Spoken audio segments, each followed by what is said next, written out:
Welcome everyone to the post-Semifinals press availability. As we've talked about in the past, we're going to be doing these regularly going forward. So there are multiple opportunities to talk with the CrossFit team and the athletes from each round who've put in really extraordinary performances.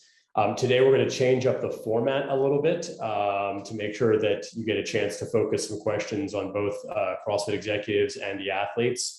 So for the first 20 minutes of the call, we're going to do executive questions and on the topics of interest, and then the athletes will all join, and we will open it up for questions to them. So please think about questions for both groups. And other than that, as we've done in the past, I will call on each person when it is your turn to ask a question. I will open your line so your mic will be live, and you can go ahead and ask the question. If you have a question following that, please raise your hand again, and we will try and get through as many folks as possible over the course of the call.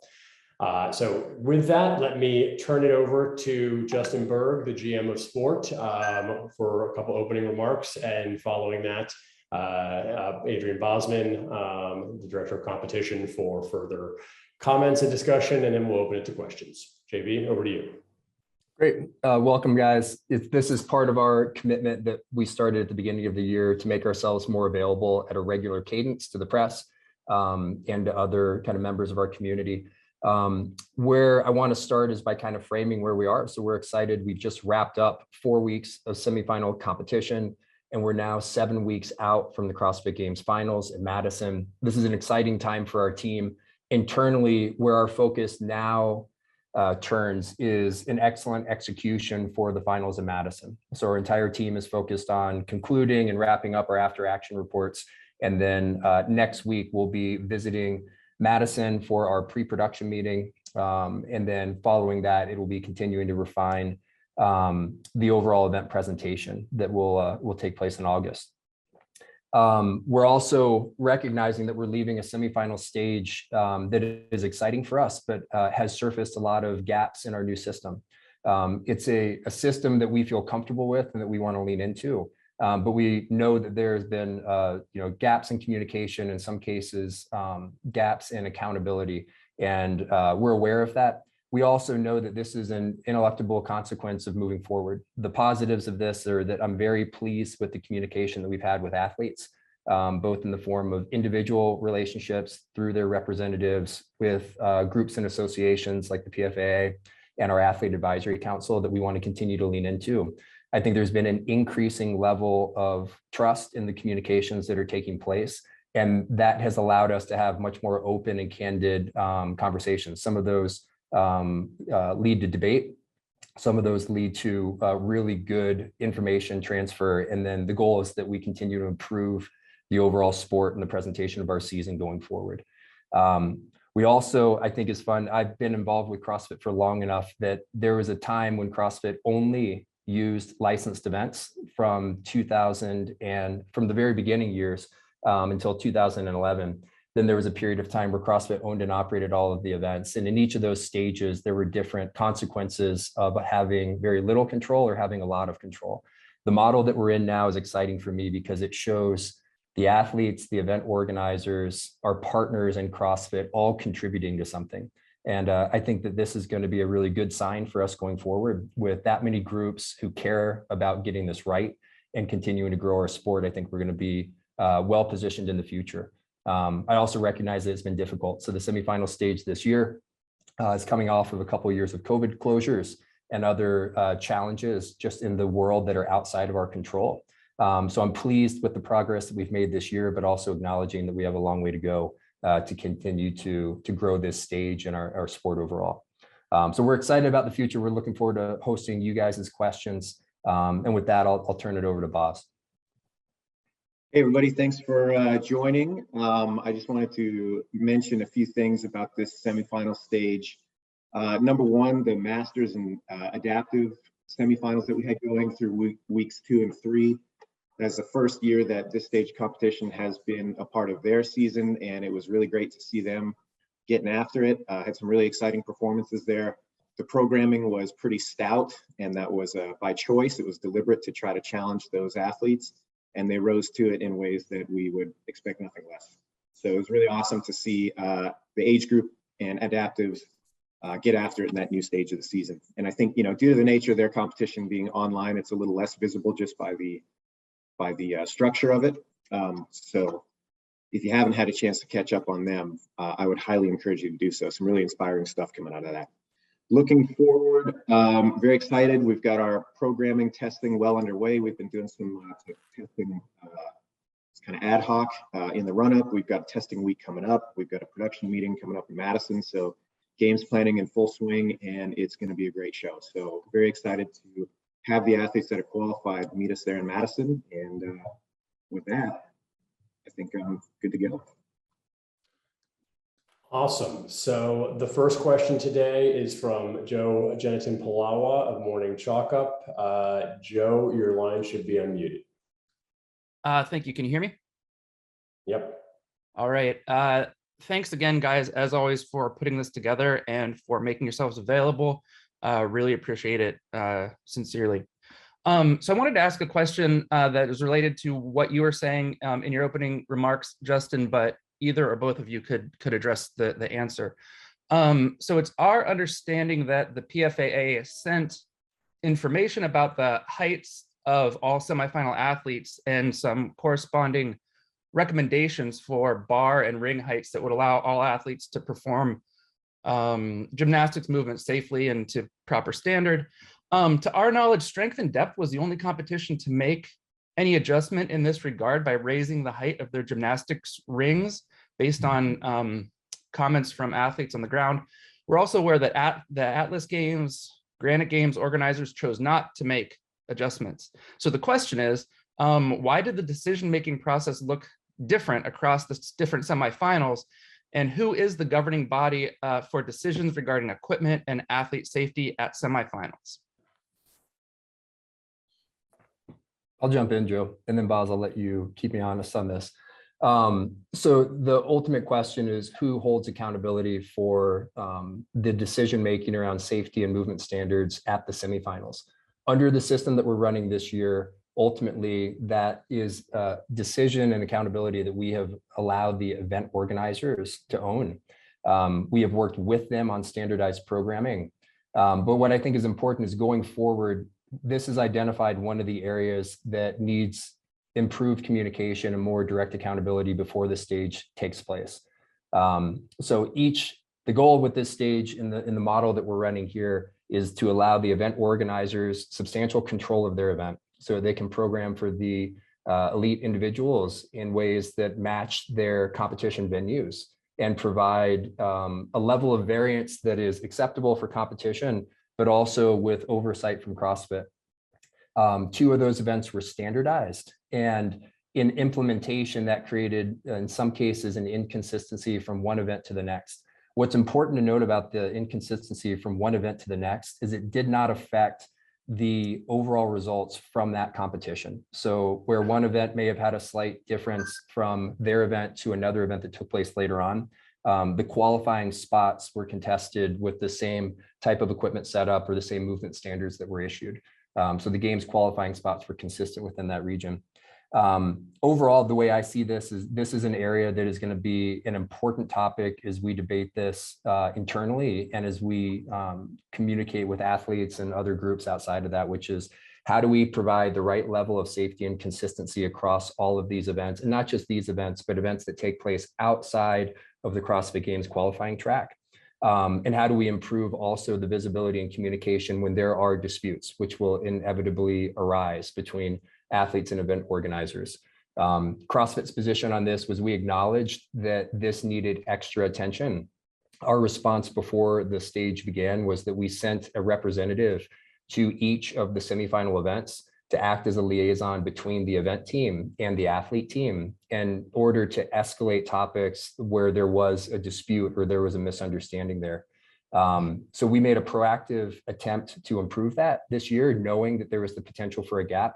I think that what we learned is that athlete liaison position was misunderstood or not understood at the beginning, and that improved for subsequent weeks. But that is exactly the type of communication that we want to improve going forward, which is we put a role in place, the role wasn't understood and used by athletes where I think it could have avoided some of those things. but the goal is over time that we continue to lean into that. I also want to take a note and say that I think the PFA has handled themselves well in this. They communicated with CrossFit early on the topic of some of the standard heights for the gymnastic movements. They also communicated shortly before the semifinals with the event organizers themselves. And I think that's an ongoing subject for us to discuss. The next opportunity for us is to discuss that at the CrossFit Games and the implementation there. And then also continue to format what the decision will be on that for future years. But I think they've been proactive with this. There's been active conversation and debate on the subject. And it's CrossFit's position that we want to make decisions on that will apply to our elite competitions that we own, also the events that we license, but also set reasonable community standards as well for what are going to be not just scenarios that will address outliers, but also what's going to be the safest and the easiest to reproduce across, the hundreds or thousands of community events that take place out there as well. So it's not a simple topic. It's easy to make it a simple topic, but I think we're committed to doing it the right way with safety and performance and a lot of voices from the athletes and event organizers at the table. Yeah, the only thing I would add to that is that I think it's being framed, to piggyback on your last statement, that it's a simple, made to be a simple topic. I think it's often framed as athletes brought this to our attention and it wasn't listened to.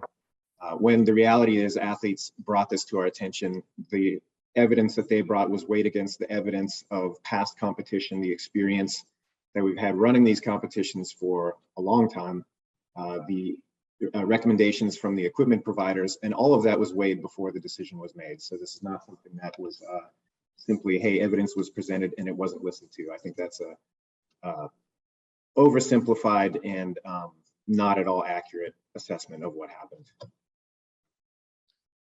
Okay, great. Next up, Tommy Marquez. Tommy, your line should be open. Thanks. Can you guys hear me? Yep. This question is for Justin. I know you were on the road for most of the semifinals, and one thing that seemed apparent was that the semifinal process is still very much a heavy lift for the event organizers. So I'm curious if there's anything that you've gleaned from the road or in your discussions with the event partners around improving the sustainability of the events themselves to help better make the semifinal events more successful. I think, so I learned a lot. So this week I traveled a lot and I actually spent the most amount of time in Europe. And I was glad I did that. I attended Strength in Depth and was there for longer than I've attended any semifinal or regional event. And CrossFit's run over 100 of these. So we've seen a lot. What I'll say is I really like the direction that it's going. And like I said, there's going to be challenges along the way, but I think Strength in Depth actually provided a model that I think is really a bright spot in our space, which is when CrossFit owned and operated the regionals, the events themselves were optimized for consistency. And there was not a lot of room for nuance or really elevating the community experience. Because as we were running 17 events as a cookie cutter, the goal was to get them from point A to point B week over week, and then improve over time. And there were always things that needed to be ironed out between the first and second weeks and the second and third and so on. But there was so much focus on consistency that it ended up being a pretty generic template across the board. When I see what Strength in Depth did, and I see this model being used in other events as well. So the Granite Games uses this model. The Lowlands is using this model. The Torian Pro is using this model. But bringing in a large community event that takes place over the same period of time does two things. It brings more people into the event, and that's an essential element for the event organizers. It creates better vendor opportunities. It creates a more elevated atmosphere, more excitement and enthusiasm for the elite division. But also I think it draws an important line, which is it connects the athletes who are taking place to play themselves into the games.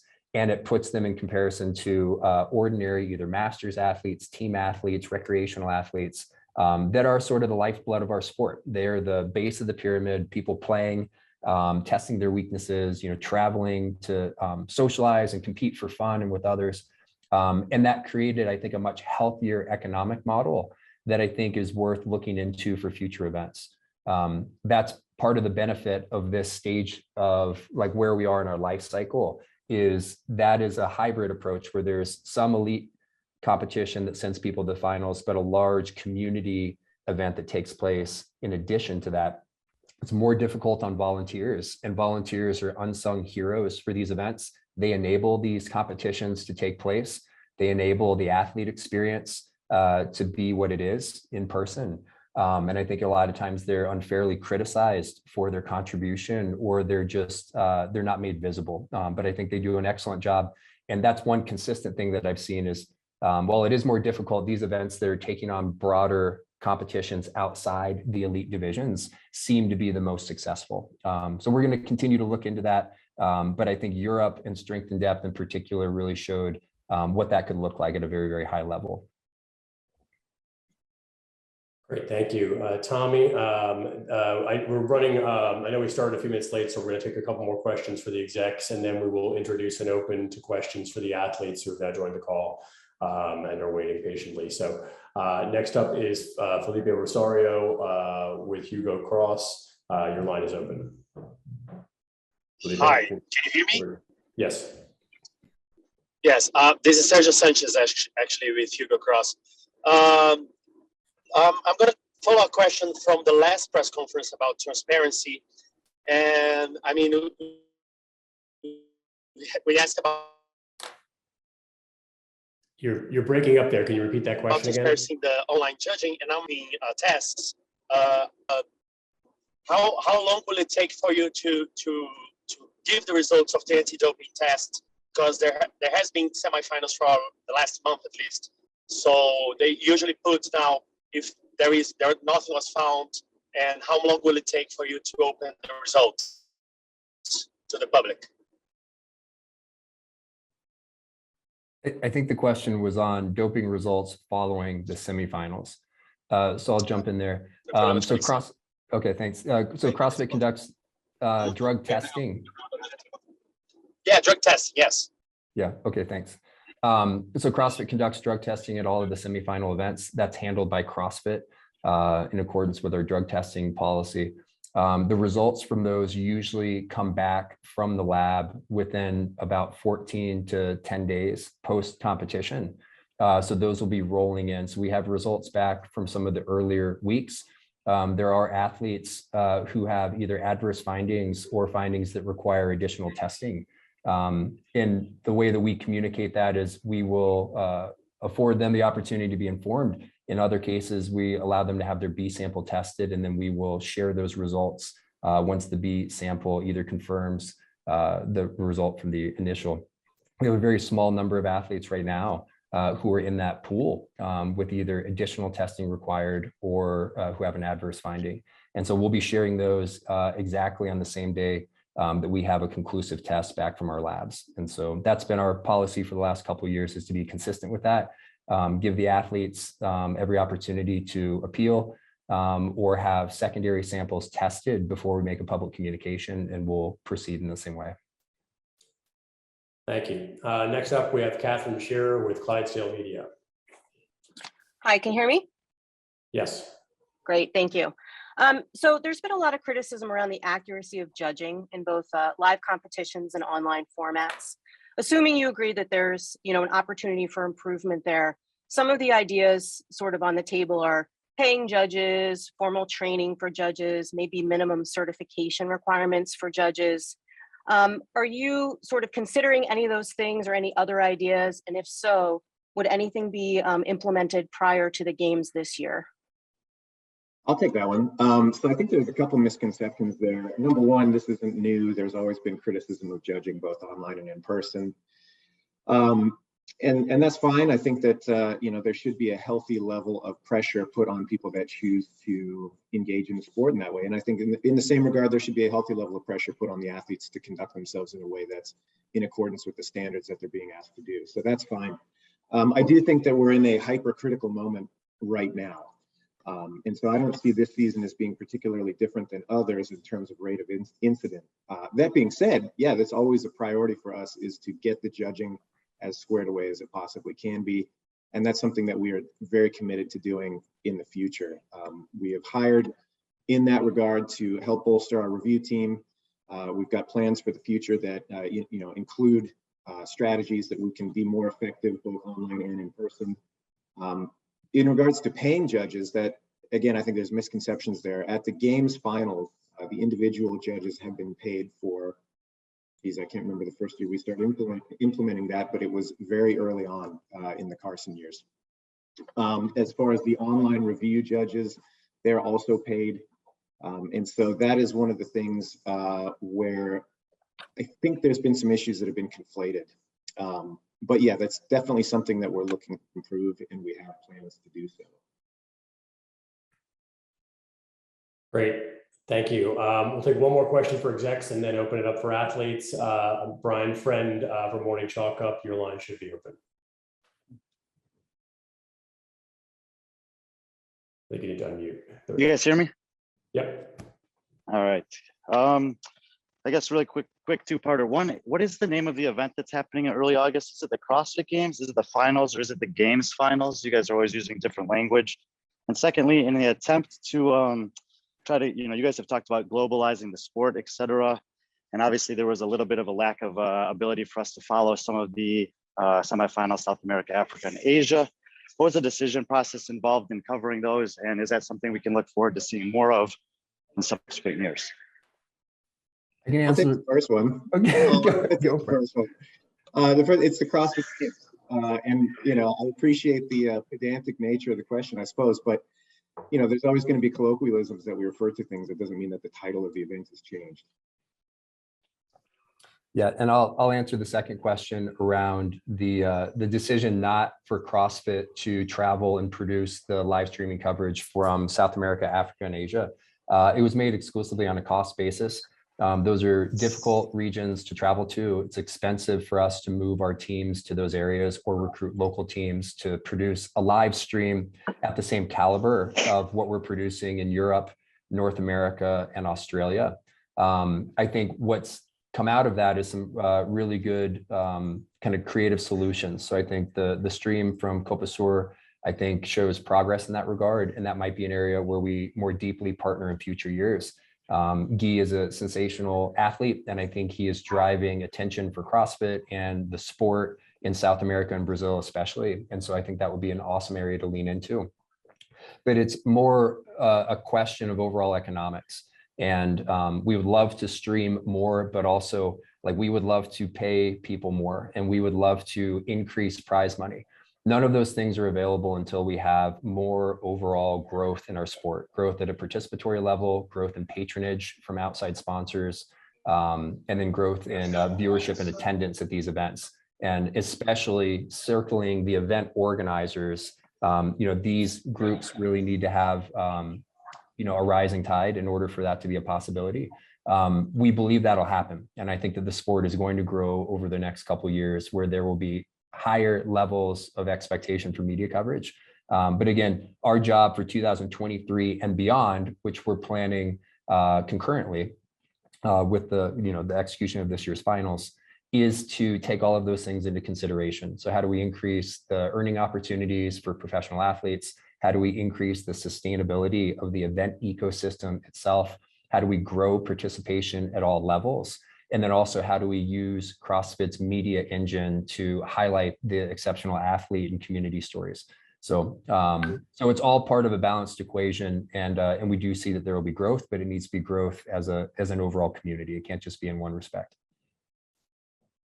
Great. With that, I'd like to welcome our three athletes. If you could make your video live and turn off your microphones. I'll wait for them to appear before introducing.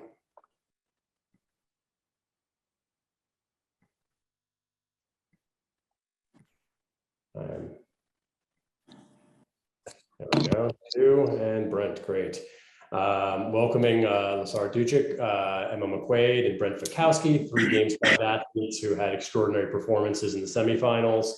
Would love to open it up to questions to them as well, unless any of you have something you'd like to say to kick it off. And if so, please feel free. All right, well then let's continue with questions. I will keep going on the list. Next up, Chase Ingram. Your line, whoops, one sec, should be open.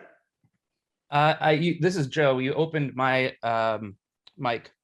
Sorry, I think Chase disappeared. Well, Joe, I know you had a question pending as well, so why don't we start with you then? Sure, yeah. So congrats to all three of you, and thank you for being here. Lazar, you mentioned that at the Lowlands, the victory was the saddest that you've ever had, with your brother coming up short. Have you changed your training to assist him heading into the last chance qualifier? And what are your goals in training right now as well? Hi, thanks for the question. Yes, it was very sad to like celebrate my victory and then at the same time watch Luka not qualify, and then it was just a lot of emotions coming, and it was the saddest victory I ever had. But as training is concerned, Luka just continued immediately after the semifinals were over. Like Monday, he started training like crazy to compete in the last chance. Also, he will compete in the French Throwdown in 2 weeks, and then immediately after on the last chance qualifier. The only way I'm planning to assist him really is when workouts get announced. I will do every workout before him in really high intensity, so he just knows some of the scores, some like a score that he can maybe get or go past. So that's about it. Right now I'm in France and he's in Serbia home, so we are not really training together, but I know he's as focused as ever, and he's still not done. He will use his last chance as much as he can.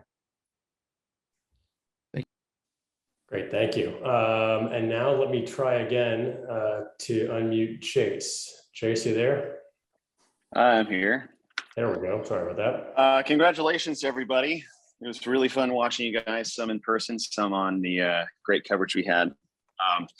This question was kind of, I guess I can fold it into two just because I was trying to ask it earlier as we started. But, you know, Brent, obviously you being heavily involved with the PFAA and Justin talking about communication lines and being able to speak with all the event directors prior to and several of them afterwards, just to kind of open the communication lines a little bit more between athletes and Justin and Boz is, when we look at the decisions that are being made on the floor, you said it ultimately comes down to the event directors, but a few times that hasn't been the case. And some of those decisions were taken out of their hands, being able to cut ropes, raise pull-up bars, ring height, stack extra risers for shorter athletes. When it comes to those decisions being taken out of their hands, who really does make the ultimate call there so that the athletes may be able to further direct their questions during the competition? I guess I'm not really sure. You know, I think that from my experience, more often than not, the semifinal organizers definitely did have final say on most of what I was made aware of from the conversations I've had. That was definitely the case. I guess maybe reading between the lines in a few conversations, I do think that the semifinal organizers were also looking for you know, suggestions. You know, they're trying to sell tickets. They're trying to make sure the athlete heats run on time, that the warm-up area is clean, all those little things. But, you know, we had a call with CrossFit about this, and they're very aware that kind of those silos of communication, like who's responsible for what, needs some tidying up for next year. They're super aware with that. We were kind of giving them some feedback on that, and they were nodding their heads like, yeah, we know. You know, like, and not in a condescending way, but in a very much like, we know, and they're already kind of, I think the gears are in motion. So I do think there's this opportunity for some quality guidelines and sort of like maybe a handbook, so to speak, on like, hey, here's all the things that we think you should do to run a great competition. and I think that that's something that would be really valuable, not only for semifinals, but for like a licensed event, whether that's like a Madrid CrossFit Challenge in the fall. So yeah, from my experience, more often than not, the semifinals, from everything I heard, did have the final say, but they were very much looking for advice. They were looking for some feedback, looking for leadership from CrossFit and Rogue, which I do think they had. It just took a bit of time. I think it was, there was a reluctancy to give the feedback because it's your event. The event's like, no, we really want some feedback. We want some help. So yeah, it was just, growing pains, I think. Yeah, I'd like to follow on with that. And I think there's a misunderstanding. CrossFit did not take the decision away from the hands of the event organizers. I also think that it's easy to look at this as there are many different parties who are self-interested in these outcomes, and that's not the case. I think the athletes care about this from their perspective. The event organizers care about this, and they want to provide a great athlete experience. And then CrossFit wants to conduct this in the exact same way. And so I think it's easy to look at this as a multi-party issue where everybody has a different interest. They don't. In all of our communications with event organizers, they have welcomed additional feedback. And I think that also gives us direction where I think we will provide more feedback in the future. The type of feedback we'll provide will be based on the feedback that we get from athletes. And we'll try to share that consistently and more broadly than what Brent and the PFA by themselves can do. So we want to amplify that result and get more good information in the hands of event organizers. So I think this, in some cases, you can look at it and say like, hey, those are the gaps. I also think it's important that going forward, we expect those not to be the same challenges for next year. It doesn't mean we will all agree, but I think we're at a point now where I think we can start working together on the same topics because we've got the right parties involved. And I think that's what I'm positive about. But I reject the notion that the event organizers and the athletes in CrossFit have different interests. We have the same interests in terms of advancing the sport, providing quality competition, and treating safety and fairness across the board with a really, really, really high value. Great, thank you. Next up, we have Patrick Clark with Morning Chalk Up. Patrick, your line should be open. Thanks a lot, Andrew. Hello, everyone. Boz, JB, athletes. This is actually to Emma. Emma, what has changed in your training over the past year that has increased your level of fitness that's made you a top 20 athlete last year to one that is a podium contender this season? Yeah, talk on that. I don't really think anything's changed. I think it's just experience. I had a probably shaky start into the sport in like 2015, 2016, and I had like shoulder surgery and different things that just didn't go my way at the start. So I think it just took me quite a while to actually express my like the fitness and everything I've built over the years. And I just think everything's just kind of finally come together. I definitely was probably one of those ones that overtrained at the start, thinking I need to catch up.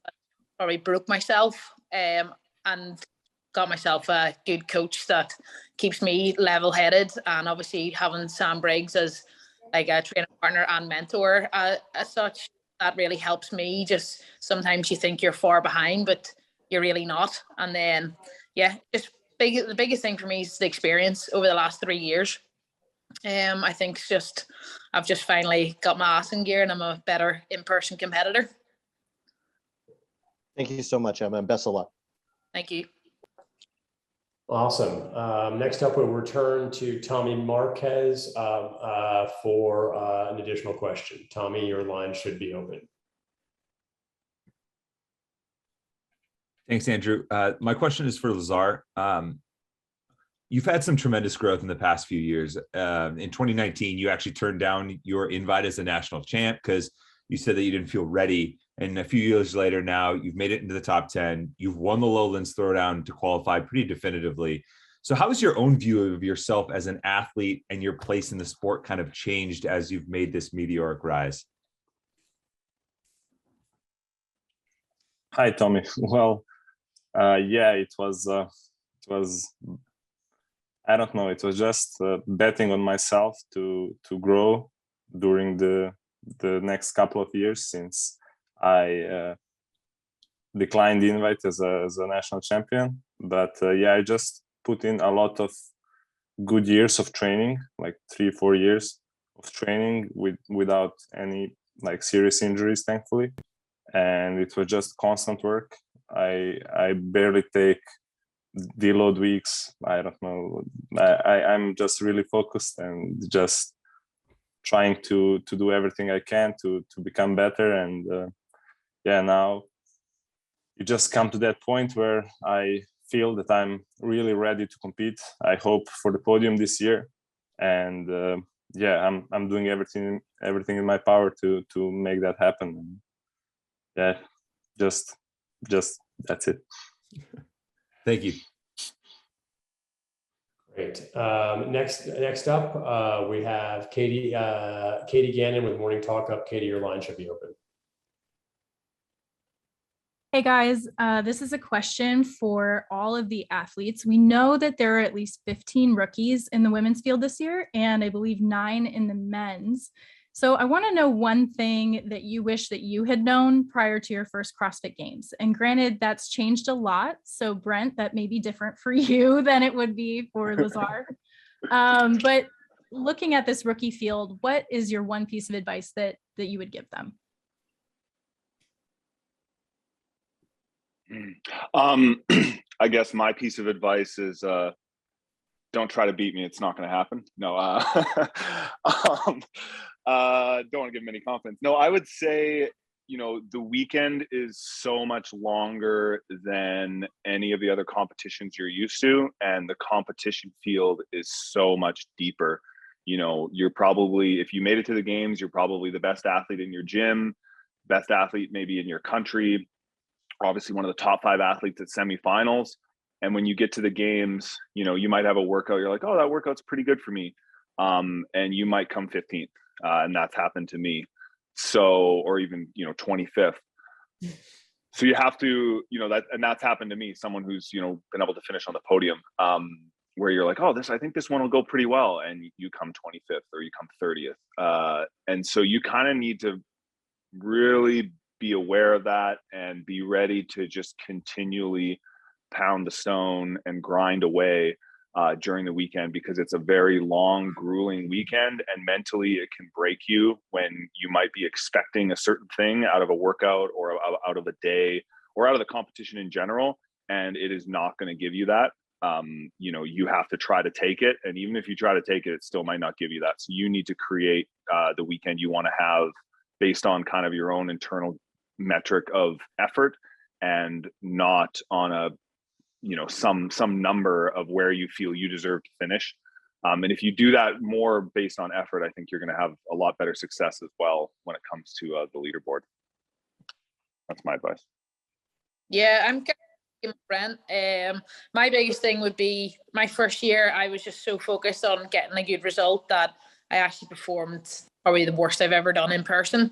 And last year, I wasn't focused on any results. I was just focused on every event, and I had the most enjoyable games experience ever, which made me so much more hungry to want to go back this year.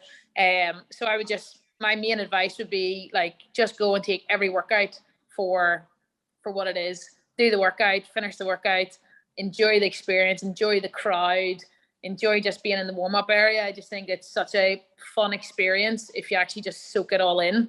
And just don't take the first year too serious. Because if it's your first year, you're going to have many more years in the sport. So enjoy the first one and then start setting goals and targets after that.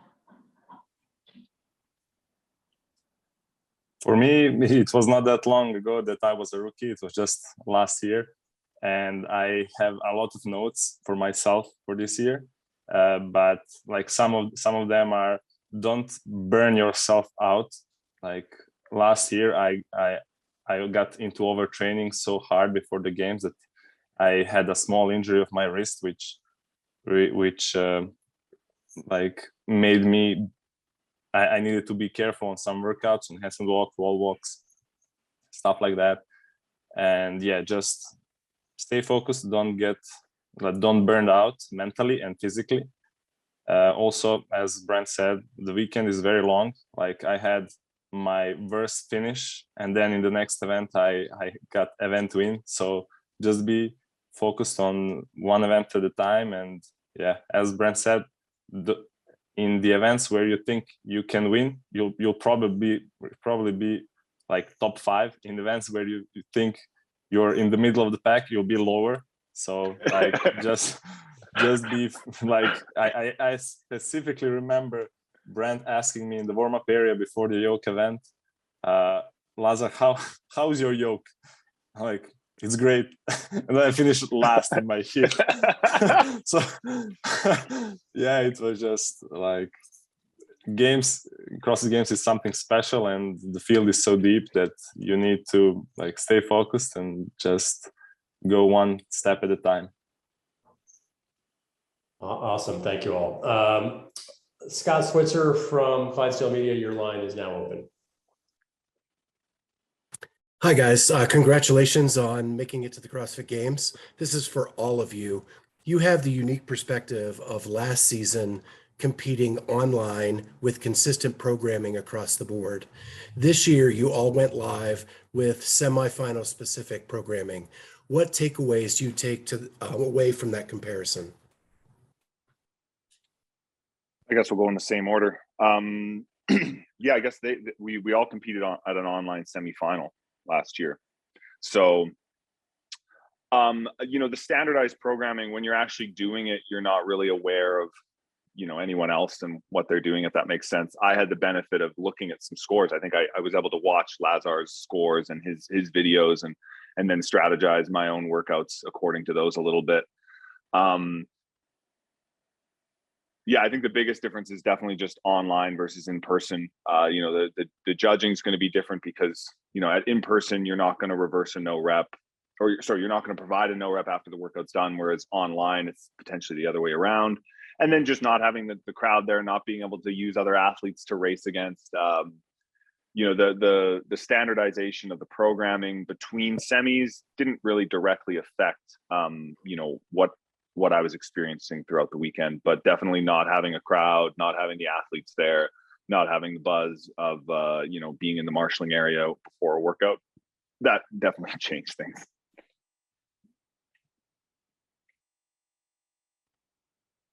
Yeah, for me, like, I much rather in person, because having to set up your own equipment and finish the workout and have to like wait for your results I found it very stressful last year, because you thought you might be qualified for the games on Sunday afternoon, and you were waiting for that email to say your video's been verified or whatever. So I find the online stage quite stressful. Just being in person, knowing exactly your results, end off, walk off the floor, leave it there, is so nice. And as well, not having to set up your equipment is also a bonus for sure. But having like the same workout, 2 workouts the same, was pretty cool, just to be able to compare yourself against the rest of the field. But obviously those scores obviously didn't change or impact obviously your weekend. But it was cool just to have a look and see like where the big girls lifted, and you were like, oh, maybe I'm not as weak as I thought I was, or whatever. So it was pretty cool to have at least 2 to compare against, I find.